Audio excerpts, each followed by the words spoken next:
In the Middle East, thousands of Americans in Israel are desperate to get home, but with airports closed, that is no easy task. We've told you how some were escaping on a cruise ship, but this guy actually made it out on a tiny catamaran sailboat. He spoke with Stephen Fabian about his dramatic journey. Come spend the night with me in a bomb shelter in Israel. We get the most delicious fruit salad. This young American trapped in Israel had no idea what's in store when he started his video diary.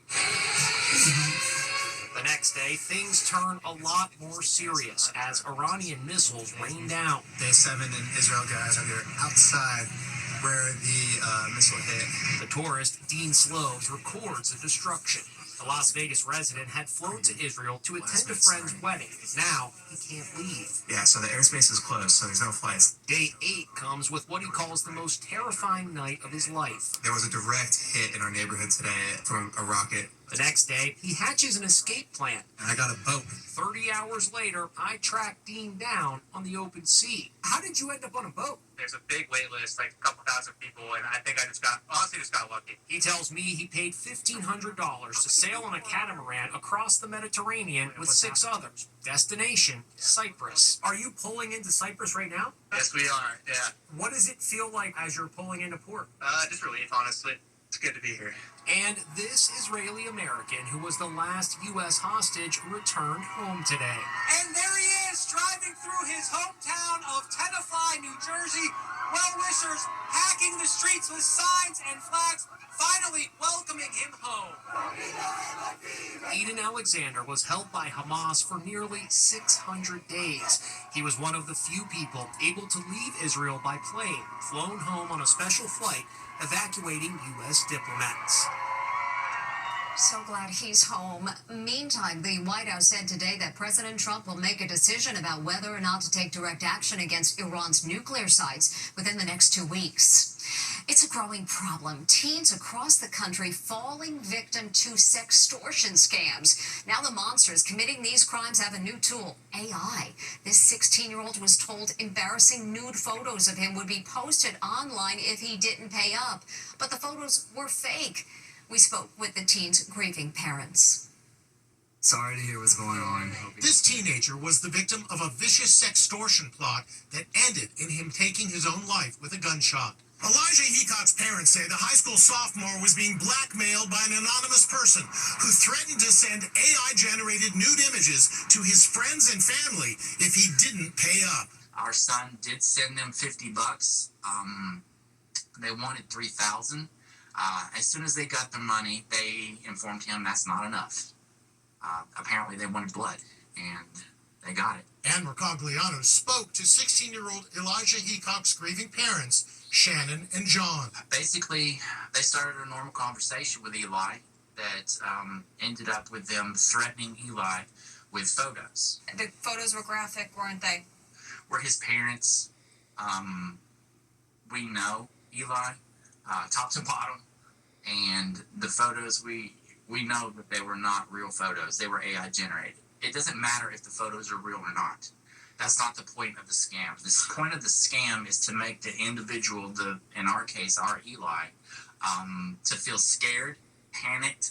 Sextortion cases are on the rise, targeting young people online. In 2022, 17-year-old Jordan DeMay was homecoming king and popular at his school in Michigan.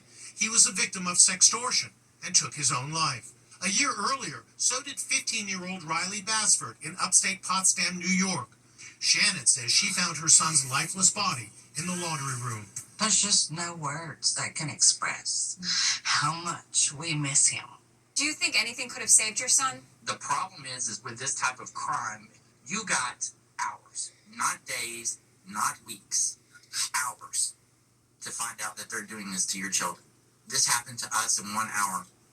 A GoFundMe account has been set up to help the family. For a link, just come to InsideEdition.com. And if you or someone you know is thinking of harming themselves, you can call the Suicide and Crisis Lifeline with just 3 numbers, 988. Today is Juneteenth, a holiday celebrating the emancipation of slaves in the United States, and there were celebrations across the country, including in New York's Times Square, where talented stars from Broadway came together to sing songs from iconic shows, including The Wiz. We'll be back with more Inside Edition after this. This summer, there's a new travel trend, and you don't have to take much time off. People are jetting to exotic locations around the world and getting home all within one day.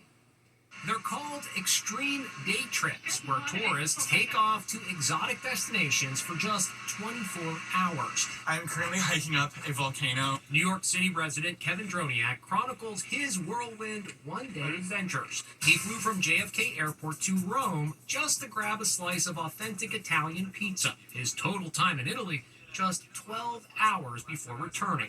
So what did that quick jaunt cost him? Less than $650. Another journey took him to Paris. Total time, also just 12 hours.